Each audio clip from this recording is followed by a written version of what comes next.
The environmental movement sought to institute laws banning dangerous materials from use, such as DDT, as well as improving the manufacturing of cars to make them more efficient and less harmful for the environment.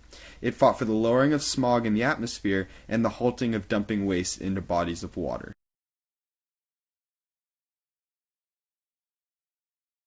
There were many people and groups that were key to the success of the environmental movement.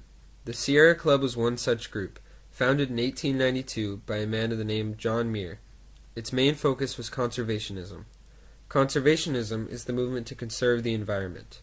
Over the years, conservationism changed its focus to conserving less of what we have and actively protecting the environment, thus creating environmentalism. Another important figure in the environmentalist fight was Gaylord Nelson, a senator who was primarily known for the founding of Earth Day. Earth Day was a main result of the explosion of New Wave environmentalism. The movement formed groups and held events in order to further the popularity of environmentalism. The groups that formed were united around the environmentalism, but what made them unique was that the groups were people from all walks of life. Different groups strived to get different people's support. Democrats would ask other Democrats, rich people would ask other rich people, and so on. Different groups employed certain propaganda to try and awaken fellow Americans to the crisis. They also held fundraisers and tried to appeal to other major groups and rich people. This was important to the success because without the help of other major groups, the environmental movement could have stayed stagnant.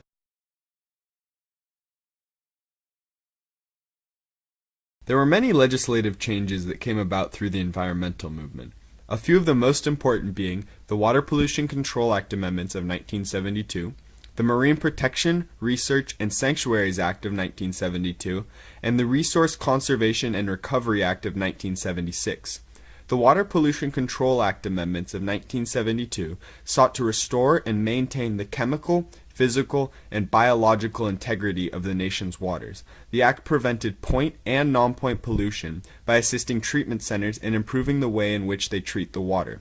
The Marine Protection, Research, and Sanctuaries Act of 1972 sought to regulate the intentional disposal of waste into the oceans.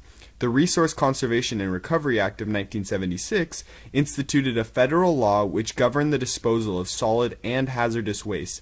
It was implemented because the United States saw an increase in the amount of industrial waste. Before the act, there was no regulation for where the company had to dispose of its waste.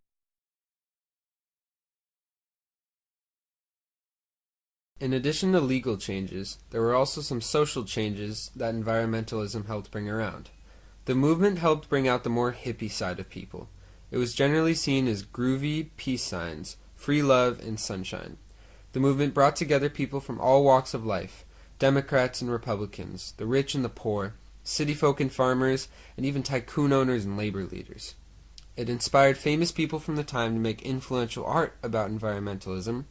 Some examples include Rachel Carson's Silent Spring, Marvin Gaye's Mercy Mercy Me, and countless political cartoons focused on saving the environment.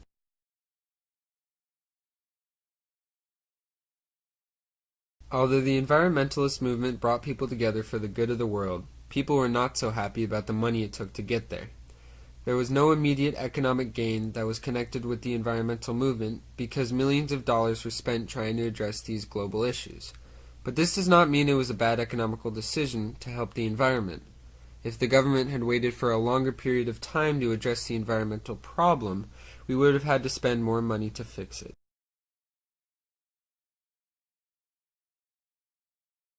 The movement in the 1960s and 1970s was focused on togetherness and uniting all people around one cause.